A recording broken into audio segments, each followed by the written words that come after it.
The soul-searching continues for the coalition after its election defeat, looking for a new leader and a new direction as rebuilding work begins. I'm Tom Lowrey, live from the lands of the Ngunnawal people. Welcome to Afternoon Briefing. 80% of the vote has been counted and 15 seats remain in doubt, according to the ABC's tally. The political career of Greens leader Adam Bandt hangs in the balance, with the latest count finding most preferences in his seat of Melbourne are flowing to his Labor opponent. There's also been a recount at a polling booth in the Victorian seat of Menzies that might have further hurt Liberal Keith Wallachan. We'll get the latest from election analyst Antony Green live in just a moment. Recriminations over the Liberal Party's election loss have continued today, with members blaming poor representation of women and a bad campaign. Deputy Nationals leader Perrin Davey, who's on track to lose her Senate seat to Labor, blamed the Liberals' brand for the loss of her seat. So how damaged is the Liberal image? We'll ask Senator Jonathon Duniam later this hour. And the government has cautiously weighed in on the US announcement of possible tariffs placed on movies made outside of America. Foreign Minister Penny Wong says she hopes the US can see the benefits of collaborations between Australian and American film industries. Greens communications spokesperson Sarah Hanson-Young joins us later this hour.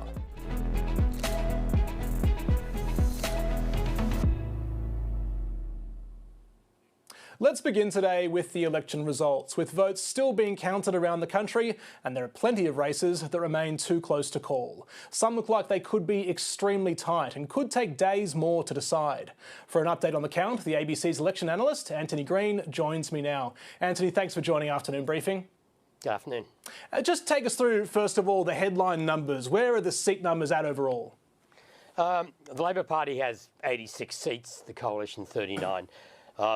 I think later this afternoon, it looks like Labor's set to win 3 more seats, which has been the ACT, Southern ACT seat, where an independent has challenged the preference counts are coming through and indicating Labor is getting enough preferences to hold that. Franklin in southern Tasmania, where Julie Collins, the Agriculture Minister, was challenged by Peter George, an independent contesting on the salmon farming issue. At this stage, he's not getting enough preferences to win that seat, so Labor's hanging on there. And Fremantle in Western Australia, where independent Kate Hewlett was challenging Labor's Joss Wilson. Again, he's getting enough preferences, so he should be able to hang on to those seats. So if that trend continues, Labor will get to 89 seats with still some more they could possibly win. 89 seats, can you put that in perspective for us? How significant a majority is that in a historical sense? Well, that's an enormous majority. I mean, that's 11, that's about a 27, 28 seat majority. Tony Abbott was elected with 90 seats. So it's on a par with that. Of course, the minor party vote is much larger these days and the major party vote lower. But the Abbott landslide in 2013, that's of a similar scale to what Labor's achieved here in seats. And there was just recently a call made in the seat of Wills. That was a really interesting race between Labor and the Greens. Labor came out on top there? Yeah, Labor lost the on-the-day vote and narrowly lost the pre-poll vote, but they've got a huge majority in the postal votes. And at this stage, I don't think there's enough absent votes to turn that around. So we expect Peter Khalil to hold Wills with a margin of about a bit over 1% at the end. What do you make of the count in Melbourne? Is Adam Bandt in trouble there? He remains in trouble. Adam Bandt needs 33% of the preferences. He's currently only getting about 27% of the preferences. Now, that number I've got is currently a bit biased by the postal vote count. But the pre-polls, the polling day votes as they come in, have not been providing that much help. They've all been around 65, 64, which is not quite to the Labor Party, which is not quite enough for Adam Bandt. But there's a lot more counting to come. There's no pre-poll counts yet. But Labor is definitely ahead in that seat at the moment. We're projecting from the preference count we have to the final figures. There's no pre-polls, so we don't have preference counts for those, but that's the current projection. So Adam Bandt remains in strife, you would say? Like this is a real possibility? The seat is in doubt. He is behind.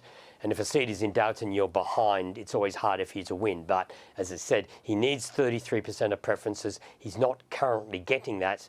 But the preference count and flow does tend to vary from polling place to polling place, depending on which is the largest third party. In areas where the Liberals got the most vote, the flow to Labor is stronger. In the areas where the Liberal vote was lower, the Greens do better.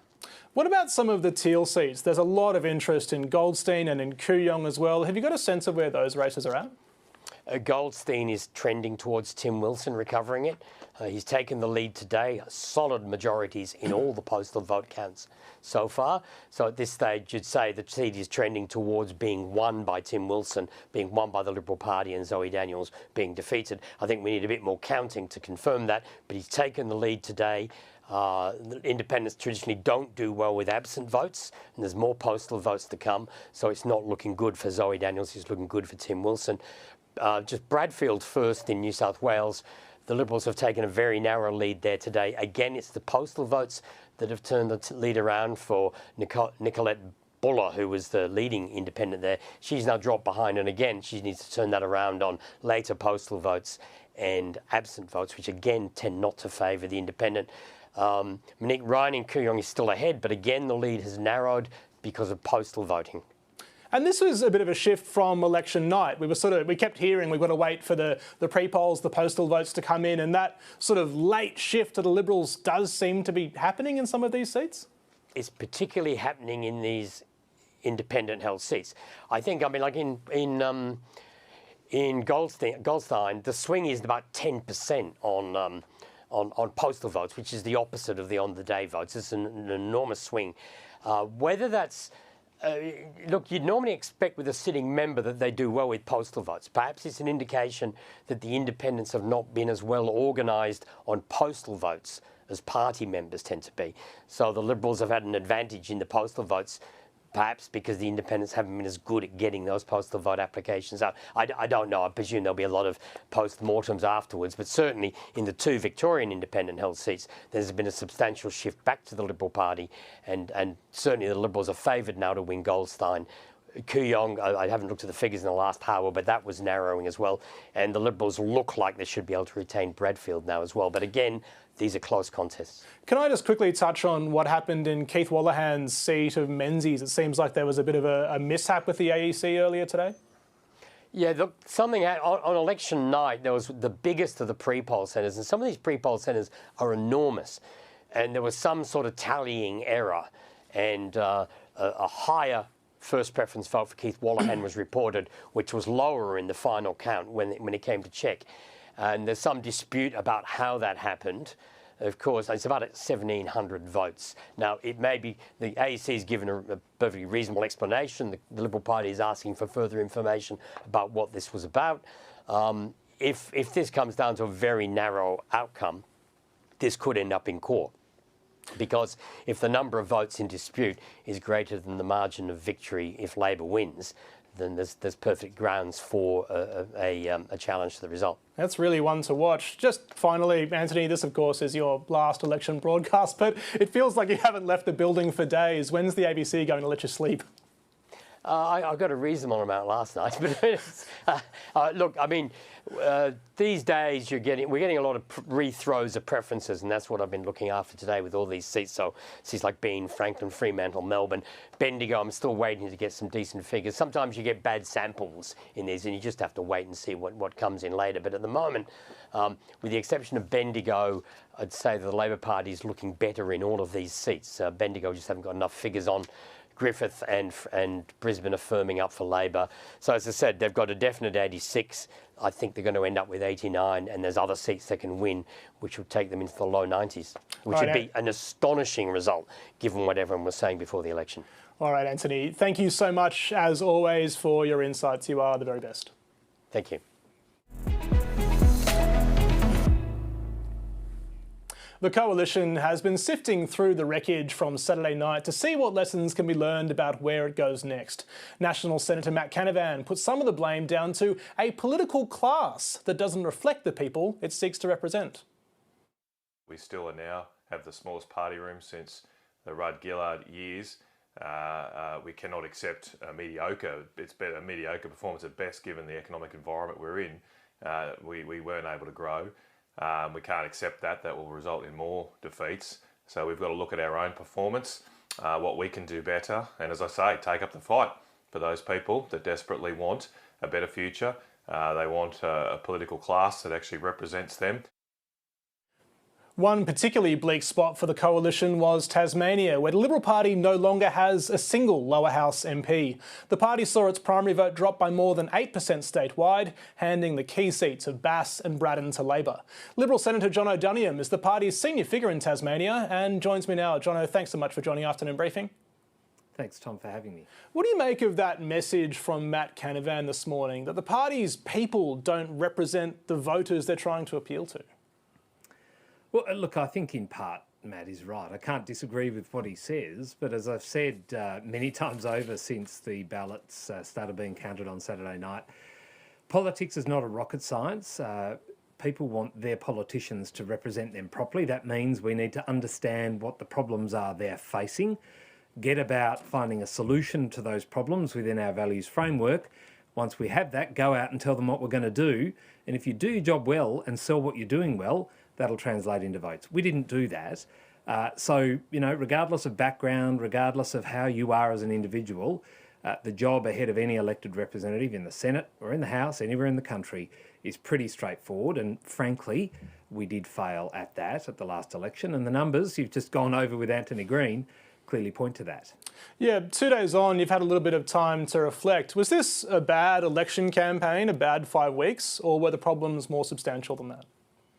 Look, I think we had a very good term in opposition. I mean, anyone who looked at the polls, who observed how we were tracking as an opposition over the last 2.5 years, would say we were in a competitive position. That was my view at the end of last year. I think things started to slip from the beginning of the year, but I think that the campaign itself really was where good opportunities were squandered. We had, frankly, a tone-deaf campaign, and it was based on polling that, as I've said a number of times now, was way off the mark. All the published polling was pointing to a particular outcome. That's the one we have today, and in fact slightly worse for our party. But, the reality is we didn't campaign well. The people making decisions around what was said where and when by whom got it wrong, and they based it on bad polling, and frankly we are now reaping the results of that, which is what we need to learn from. There's a lot of lessons in this for us, and we have to rebuild because governments, frankly, need good oppositions to hold them to account. That's in the interests of the country, and so that's what we've got to be committed to offering. Should freshwater be dumped as the party's pollster, do you think? Look, obviously I'm less than impressed with what work they've done. We did our own polling here in Tasmania during the campaign, which clearly demonstrated that, as far as we could see, they were off the mark with what they were telling us about where we were going to end up in Tasmania. I'll let decisions around national polling be made by the federal organisation, the organisational wing of the party. But can I tell you one thing? I think we need to stress test any information being given to us rather than relying on a singular pollster and taking it blindly and hoping that that's the guiding light for us, because that's what we did. And now we have this result. It's not good enough, and it's really something we have to avoid into the future. As you heard there from Antony Green, there are positive signs for the Liberal Party in Goldstein with Tim Wilson, in Bradfield with Giselle Kaptarian possibly claiming that seat. How helpful would it be to have figures like that in a Liberal Party room going forward? Oh, absolutely. Can I say any Liberal added to our party room is someone I will warmly welcome, and I think Tim, who I've served with previously, will definitely bring something to that grouping that I think we need. I look forward to seeing the final results. Fundamentally, I want as many Liberals as possible. And the good thing is they ran good ground games in their electorates. Tough fight because the tide was running against us significantly, hence what we had here in Tasmania, and a national campaign that didn't adjust accordingly to enable us to fight the fight we needed to in each of these seats. But it's good to have extras now looking like they're coming on board, because we need those numbers in Canberra. You are an urban Liberal, I understand. You live in Hobart. What do you make of the result in city centres? We've seen these conversations about how the Liberal Party has to reconnect with urban areas. The party, as you said, is making gains in places like Goldstein. It's made gains in Kooyong. It's going forward on the vote there, but it's losing ground in places like Wentworth and Warringah. How does the party, how do you interpret that, and where's the party go in reconnecting with city voters? There's a couple of things on that. Generally speaking, I'd say that the people in the country are suffering the same problems as the people in the cities, and vice versa. I mean, everyone's struggling with cost of living. Housing crises are no better off in small regional communities than they are in built-up cities. There just happen to be more people experiencing them in cities. But I think one of the things I think we ought to avoid in the future is pitting country against city. I think somehow finding a way to ensure that the common sense solutions and policies and plans we offer can cater to everyone without putting one or other grouping offside is probably something we need to do. It's something I'll be bearing in mind in the work that I do moving forward, because it's a mathematical game, isn't it, Tom? I mean, we've got to win seats everywhere in order to form government. It doesn't mean sacrificing your values. It doesn't mean compromising on things that are important to one community or another, because more often than not, you will find things that are in the common interest for every Australian man and woman, and that's what we as a federal opposition need to be able to do, and that's what I'll be focused on. It's going to be hard to miss the disparity, particularly on the Coalition's lower house benches in the next parliament, the number of men versus the number of women. We're talking about a handful of women among Liberal ranks. Where do you stand on the conversation around quotas in the Liberal Party? Well, look, I think it is something we need to address. Here in Tasmania, of course, at the last election, we had 50% female representation, not with a quota, but it was the way it unfolded, and that included in the candidates we had running for election at this point in time. That included the lead of our Senate ticket, Claire Chandler, included Susie Bauer and Bridget Archer, both in marginal seats that were, as far as we were hoping and considering at the end of last year, eminently winnable. So look, I think we have to find a way forward to ensure that we are representative of the community we actually seek to represent. And I'll always be doing my bit, along with our organisation, to ensure we encourage people. I was a proud sponsor of my good friend and colleague Claire, and also Wendy Askew, a serving senator. We at this stage have 4 remaining federal representatives, hoping that Richard Colbeck returns. 2 of them are women, 2 of them are men. I'm one of those. And but we do have a lot of work to do in that space. I mean, but it sounds like you're supportive of an organic process there. Like, quotas have worked for the Labor Party. Is it an option that's worth kicking around? Look, I'm happy to have that conversation. I do think that, at least in Tasmania, and again, the state government, which is made up predominantly of female members, is something to look to as well. So here in Tasmania, we've managed to do it without a prescriptive model. But if there are better ways of doing things, then yes, we should consider them. In the meantime, while the party has that conversation, and as we look toward our next federal election, and the work on that starts today, I'll be talking to interested candidates. I'm hoping some of those who sadly lost the election on the weekend are willing to have another crack. Many of those are women, and I think it is a good thing to be able to offer to the community, members of our community that actually represent them. Gender is one of those characteristics, and you make a good point around the makeup of our lower house representation in particular, but also other characteristics as well, and backgrounds in life, business experience, public sector experience, etc. I think all of those things need to be weighed up, but certainly we need to make sure we are in step with the community. You said yesterday that the Tasmanian Liberal Party is going to run its own campaign next time around, separate to what's coming from, coalition headquarters on the mainland. What does that look like in practice? Well, Tasmania, there's an old saying, Tom, all politics is local. And I think that truism is one that we've sort of ignored a little bit in this campaign. I think not just in Tassie, but in a heap of electorates across the country, hence the result we now have.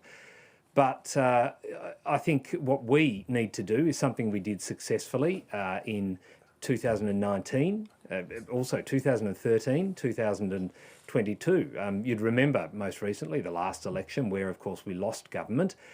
We were able to increase our margin in Braddon quite significantly. Bridget Archer was able to also, to a lesser degree, increase her margin. And Susie Bauer was able to come within 800 votes of knocking off Brian Mitchell. And they were Labor Party politicians they were up against who were part of an ascendant Labor Party winning government. The reason why? Because we ran a good local campaign. The one exception over those years I've mentioned was 2016, where we just adopted the national campaign. And we saw quite a bit of that in the campaign we've just concluded now, where campaign headquarters was telling us what we could say, when we could say it, what sort of collateral we could deploy. And again, that was all off the back of polling that was so far off the mark, it beggars belief. So I think that one thing I'll be certain to ensure we do is that we go to the next election offering the people of Tasmania a plan that suits them, designed for them, in partnership with them, with good candidates, and that will help us get to where we need to, and that is winning seats so we can actually have a chance at forming government after the next election. All right, Jonathon Duniam, thanks so much for joining us this afternoon. Thanks for the time, very much.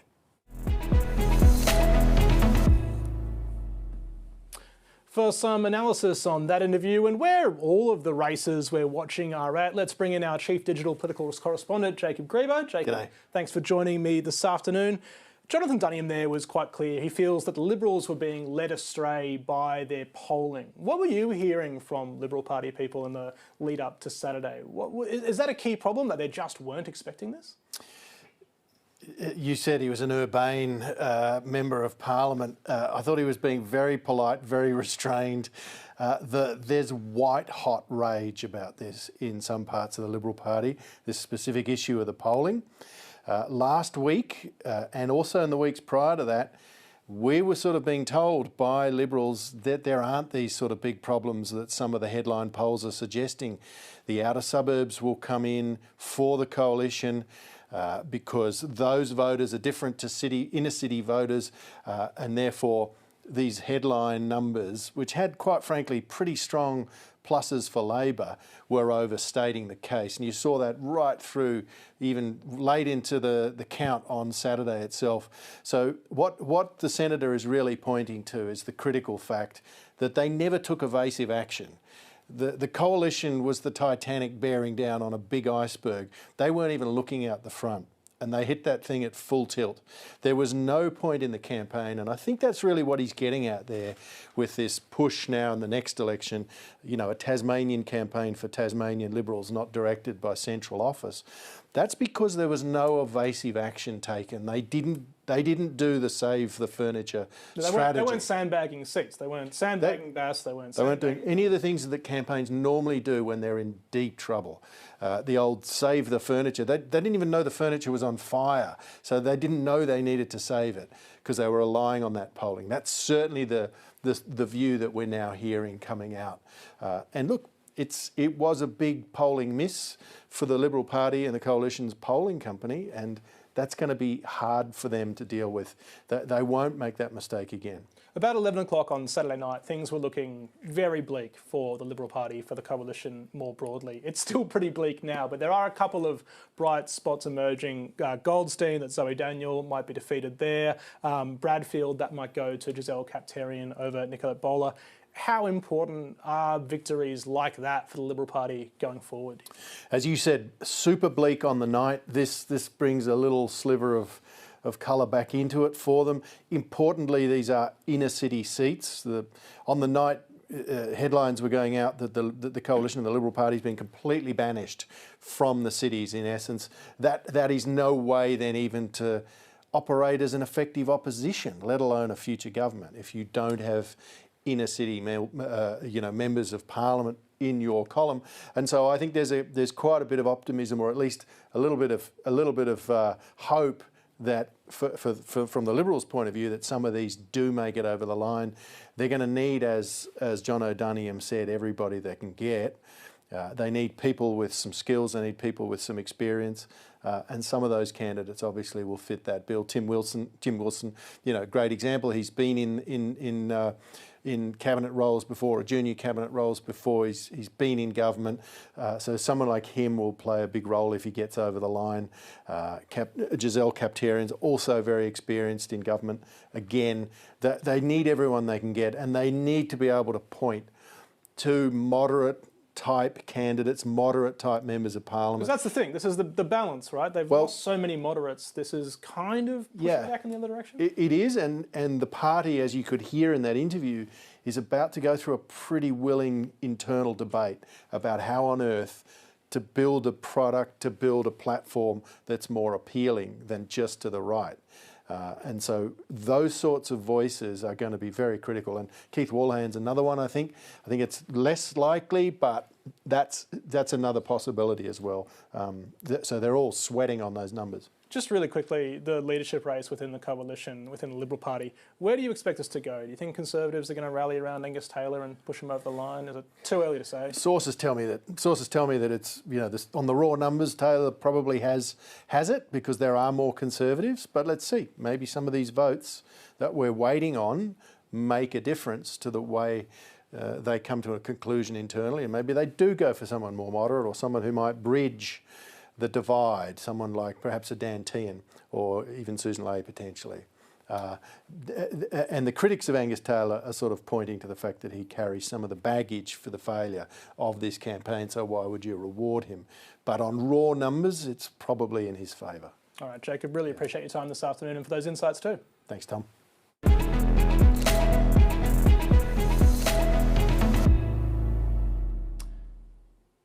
As we mentioned at the top of the show, the makeup of the new crossbench is still very unclear, with plenty of tight races still being counted. But one crossbencher definitely returning to Canberra is the member for the Sydney seat of Wentworth, Allegra Spender, and she joins me now. Allegra Spender, thanks so much for your time this afternoon. Thank you for having me, Tom. What would losses in seats like Goldstein, Zoe Daniels' seat there, or Bradfield, that was fairly widely tipped to fall to a community independent, mean for your movement, do you think? Is this a setback for community independence, or are you pleased with gains being made elsewhere? Look, I think that overall independents have done really well in this election, both those who've been elected, those where it is still too close to call, and even those who've just run a really good race.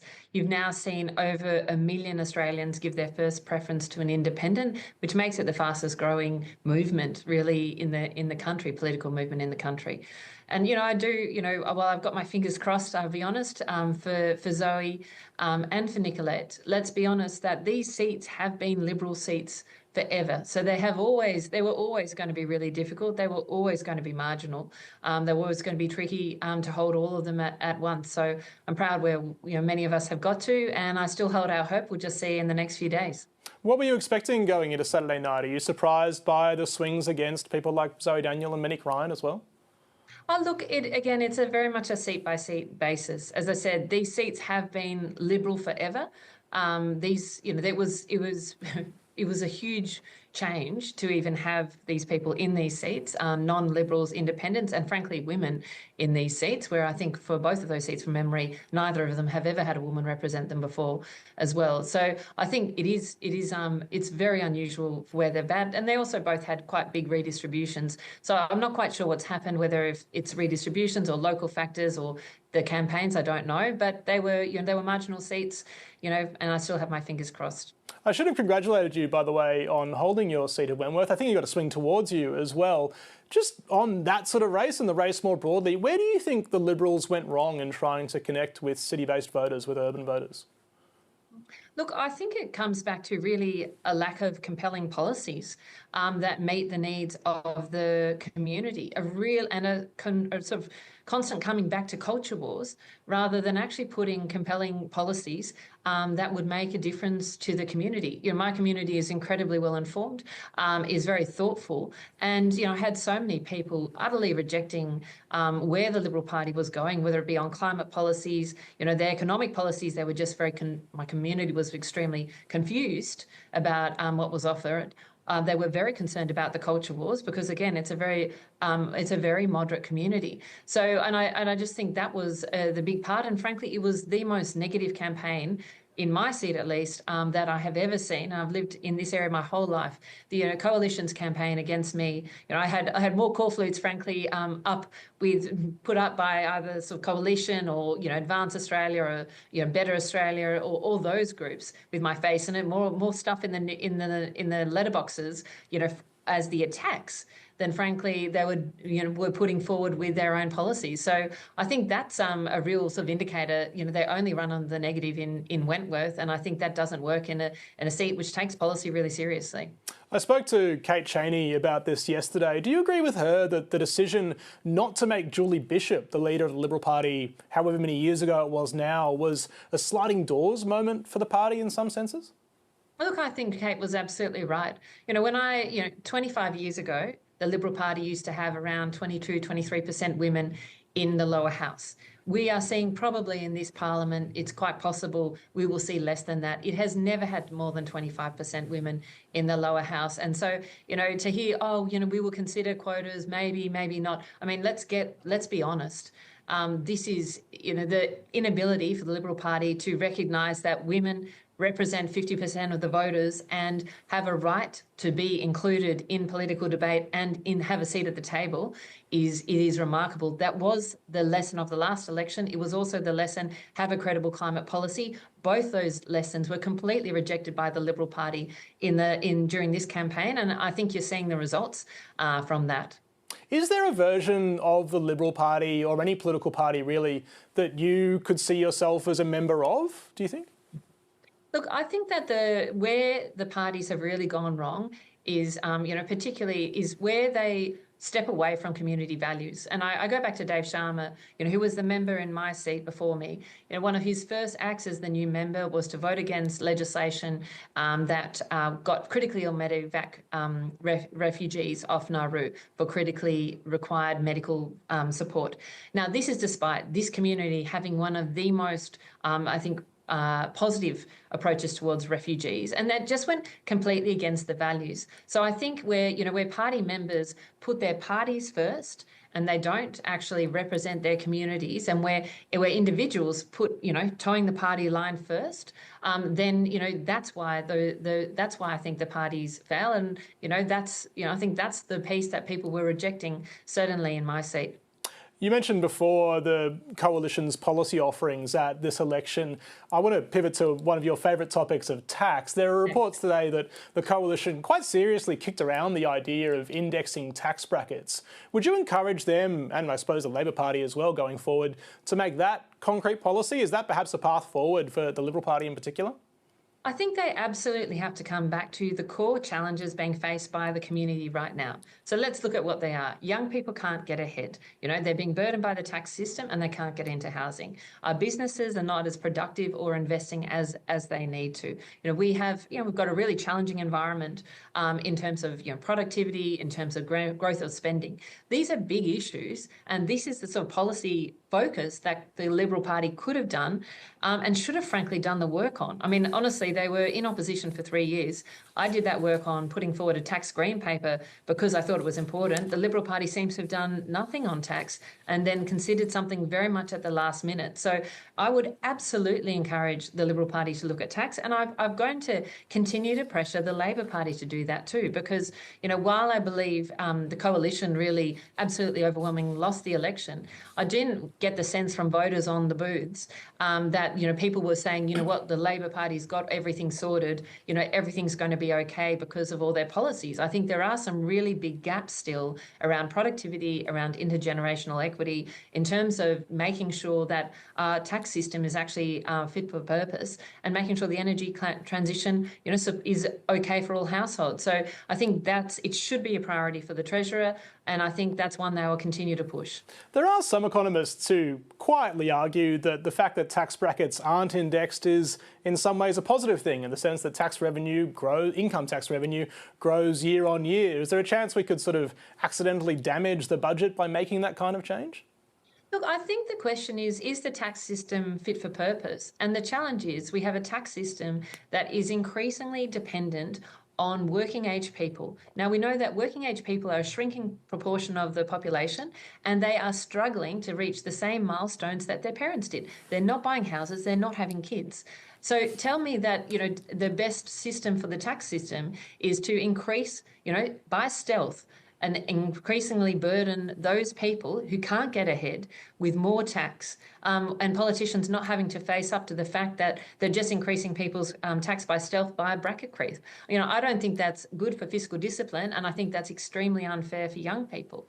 And so I think it is really important that tax is on the agenda, and I think addressing bracket creep and addressing the overall increased burden on income tax should be absolutely critical.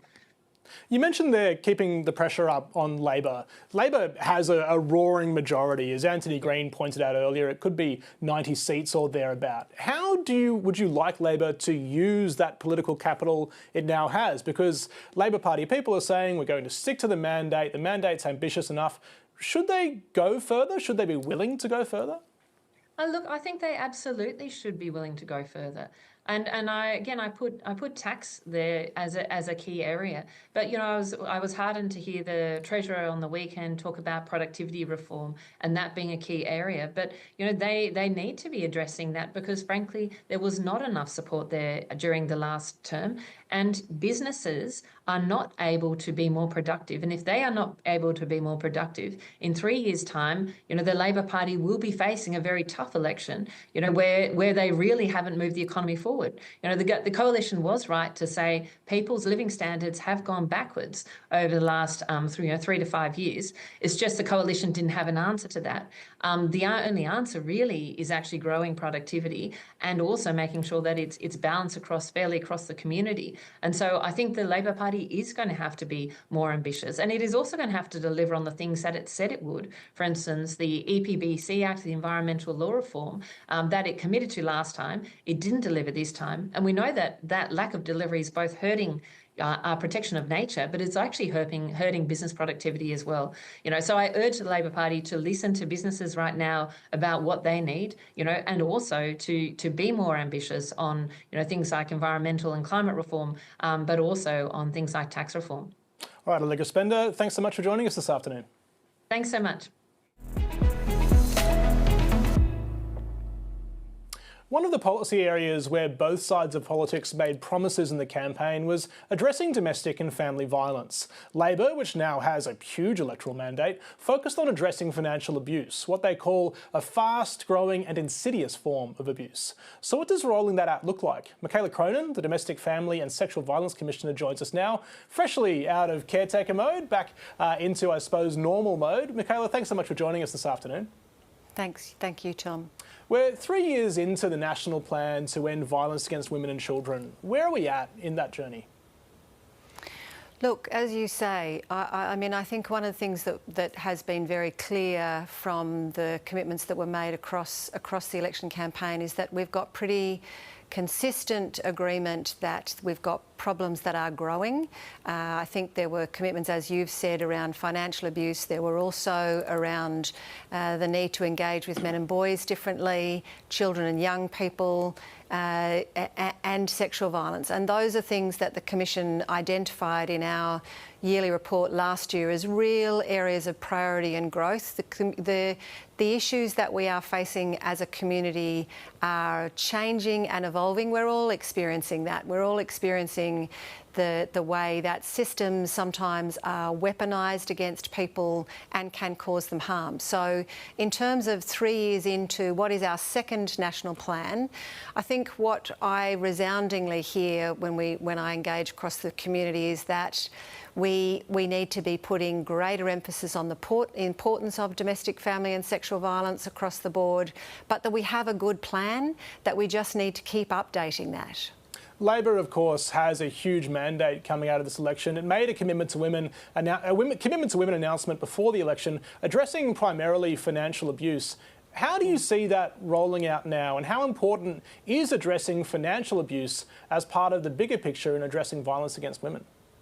Financial abuse is a critical aspect, and as you've pointed out, it is a growing aspect of the way that coercive control and domestic violence is enacted on women. It's one of the tools, financial abuse, and it's actually one of the tools that can have the longest tail of an impact. We hear from many people who contact and engage with the Commission that while the abuse might have stopped when someone leaves an abusive partner, that the financial abuse can go on for a very long time. What government has committed to do and needs to really roll up its sleeves around is to look at all of the ways that financial abuse plays out.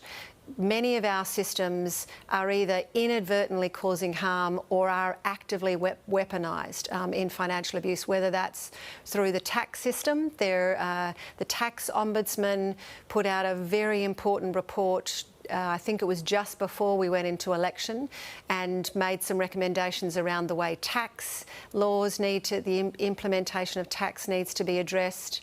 child support payments. There are a whole range of ways that government itself has levers that it can pull, and then there is the way that financial abuse is inflicted through the business sector, through non-government systems. So whether it's banking, whether it's utilities, all of our systems need to be thinking about what systems safety by design principles are that will get ahead of the game in terms of thinking about how do we keep community members safe.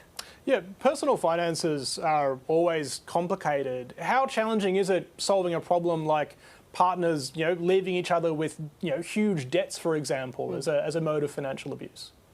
It's far too easy for that to happen, and it's far too complicated to be addressed. And that's one of the things that we would recognise, that there needs to be significant training for staff in agencies that are implementing those, both government, as and I've said, non-government systems, to be able to recognise where there are red flags, to be able to be slowing down the process and asking the appropriate questions, designing the systems, as I've said before, to actually make it harder to cause financial abuse, but then also making it easier for systems to be able to address it when it does happen.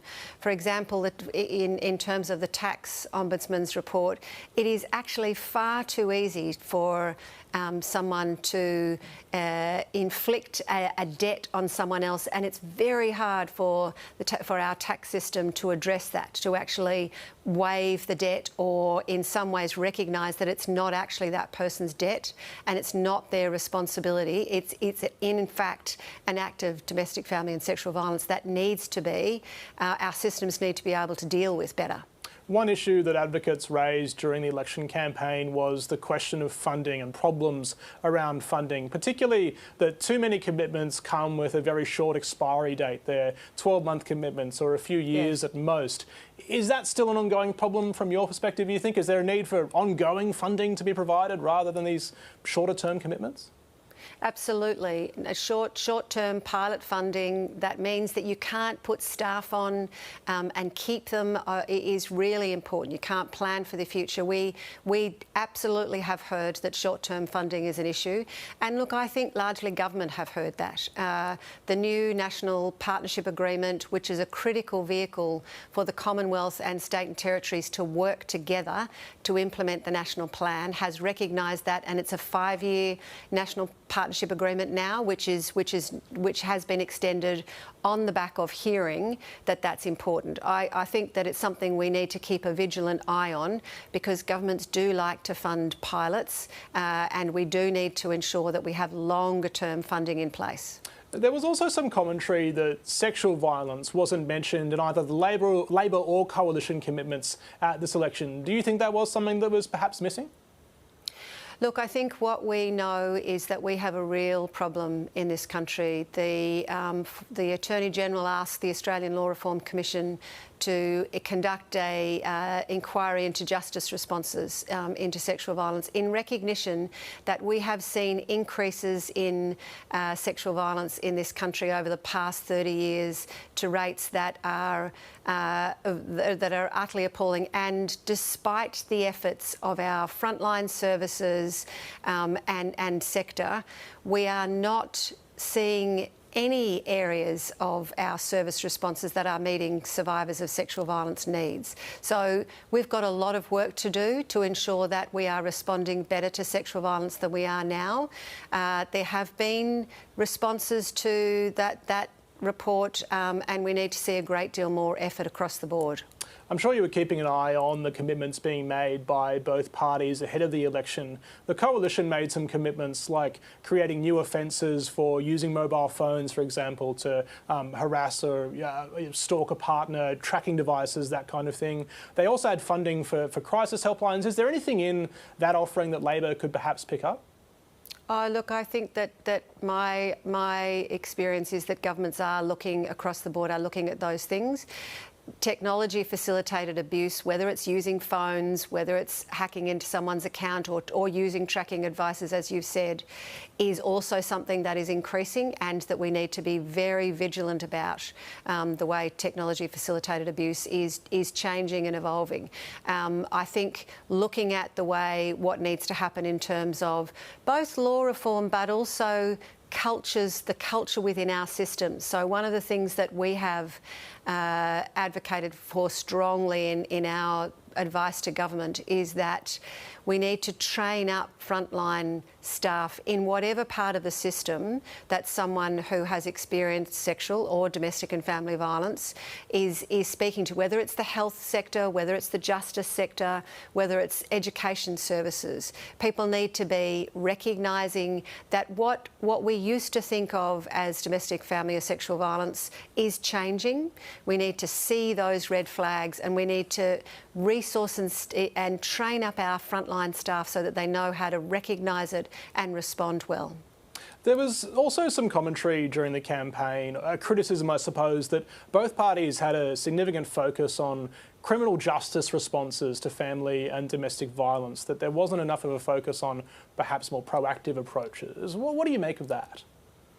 Look, I think I was part of an exercise last year that National Cabinet tasked us with around looking at proactive prevention and looking at it from every possible angle. So, and I think there's a large stream of work coming out of that all of the women's safety ministers from across the country are looking at and prioritising, thinking about how do we be proactive about preventing violence against women and children in every setting that we can, in every way that we can, in the short, medium and long term. Just finally, there was some suggestion during this campaign that family and domestic violence was perhaps a bit of an afterthought, that it didn't get the prominence it deserved as an issue being debated and discussed. Do you have any thoughts on that, whether this was the topic it should have been at a political level? Look, the way I read that, Tom, is that it is something that people were looking for it because it is something that is very important to the community, that people are very aware of the impact that the epidemic we have of domestic, family and sexual violence has on community members, on their family, within their community, in their workplaces. I think that people are looking for leadership from government around that. I don't read it as government not taking it seriously. I think what we did see was 2 National Cabinet meetings last year that were focused on domestic, family and sexual violence. The second one made domestic, family and sexual violence an ongoing priority for government, and I'm looking forward to the report back to National Cabinet later this year that was committed to at National Cabinet in September last year. So I think it is a priority for government. I think the community wants to see that really strongly in their messaging and action. Michaela Cronin, really appreciate you making the time this afternoon. Thank you, Tom. Now, we're still waiting to hear on a result in the seat of Melbourne, where Greens leader Adam Bandt is in a fight for his political life. The minor party is still claiming they will wield force as the largest voting bloc in the Senate. But Foreign Minister Penny Wong says the Greens have been punished by the electorate for the same reasons as the coalition. Australians rejected the politics of conflict and the politics of grievance, and unfortunately Adam Bandt in some ways it's quite like Peter Dutton. It's the same conflict. It's the same, frankly, sometimes quite aggressive, and the same politics of protest and grievance. And I think Australians have comprehensively rejected that. And my suggestion to Adam Bandt is perhaps he should consider what the message Australians sent to all of us in the Parliament. To discuss the Greens' place in the next Parliament, I'm joined now by the Greens Senator Sarah Hanson-Young. Senator, thanks for joining us. Good afternoon, Tom. Thanks for having me. What is the message that you've taken from this election, as Penny Wong was suggesting there? Well, firstly, I reject what Penny Wong has said there, and the proof is in the pudding. More people than ever before voted Green in this election, and we had a record vote in the Senate. We're going to have a sole balance of power in the Senate to push Labor to do the things that they've promised and push them to go further on dealing with the issues that people are really struggling with on their daily lives, and of course on climate and environment. But this election, just if I step back for a minute, what we did see is the rejection of that really nasty style politics that was coming through from Peter Dutton's team, the Trumpian style. I was out, on the booths for the last 2 weeks. I've been talking to members of my community, and they were just recoiling from any suggestion that Trumpism was to be imported into Australia. And they stood up and they said no. And I must say, I feel really proud to be an Australian this week after seeing such a resounding rejection of that here in Australia. And from my home state's perspective, and the Greens, we've had a record high vote, 15% in the Senate, a swing of 3%. We're feeling really good. We're feeling good about our community, the things we can now push and fight for our community, and making sure that we do get reforms, progressive reforms in those areas that people have so desperately called for. I think it would be a mistake for Labor to be. I just want to say this. I think it would be a mistake for Labor to think that this result, the kind of rejection of the nastiness of Peter Dutton and Trumpianism is indeed a vote for inaction. It was a rejection of hate, a rejection of chaos, but the Australian people really do want action on the things that are really biting and hurting them right now. I just want to pull apart this result a bit more. Go back to the pudding, as you said. The Greens' national primary vote as a share has gone backwards. Adam Bandt, the party leader, might lose his seat. He's still in a fight there. You've lost at least 2 seats in Brisbane. Do the Greens have to acknowledge this was not a good outcome for the party? Look, I think in the lower house seats, it's definitely a more complicated story. And overall, our vote nationally in the lower house held up, despite the huge kind of number of seats that the Labor government have won. And the big rejection of Peter Dutton and the Liberal Party. But in some of those seats, yes, you're right. We've sadly had to say goodbye to Maxine Griffith and Stephen in the seat of Brisbane, 2 young men who were working so hard for their communities, their local communities. And I think they're going to be sadly missed from our party room, but they're going to be sadly missed as local members in those communities, I think, because of all the work that they were doing. But we won't. That's not the last we'll see of them. I guarantee that both Max and Stephen have a long future in progressive politics in our party and building a better world. And I look forward to and seeing where they go next. But you're right that some of these lower house results haven't gone in our favour. And I think there's a number of reasons why, but the main reason is the huge drop in the Liberal vote that went directly from Liberal to Labor, the Liberal voters preferencing Labor, and it was just too hard for our candidates to get over the line. But beyond preferences, I've heard the argument being made about preferences over the past couple of days. There must be other factors that went wrong for the Greens here. It can't all be that. Well, we'll obviously have a good look at the full election and go through a process of review and looking at those things. But we haven't conceded in Wills. We still think we can make it there. We will win the seat of Ryan in the inner west in Brisbane, with Libby Watson-Brown being re-elected there, a wonderful, strong local member for her community. And I think Adam Bandt will retain his seat and he'll remain as leader. And yes, we will have to have a review. Of course we will. But it's so important, I think, for us to not get distracted from what the Australian people have really delivered. And what they've delivered is a vote across the board that rejected the nastiness of the Liberal Party. More than a third of voters in this country voted for somebody other than the major parties, and they want the major parties held to account. Now, Labor has a lot of seats in there. They won government, fair and square, and I congratulate the Prime Minister for that result. But to allow hubris to creep in, to think that you don't have to do anything now, that you don't have to speak to that third of the country who didn't vote for the major parties would be a big mistake.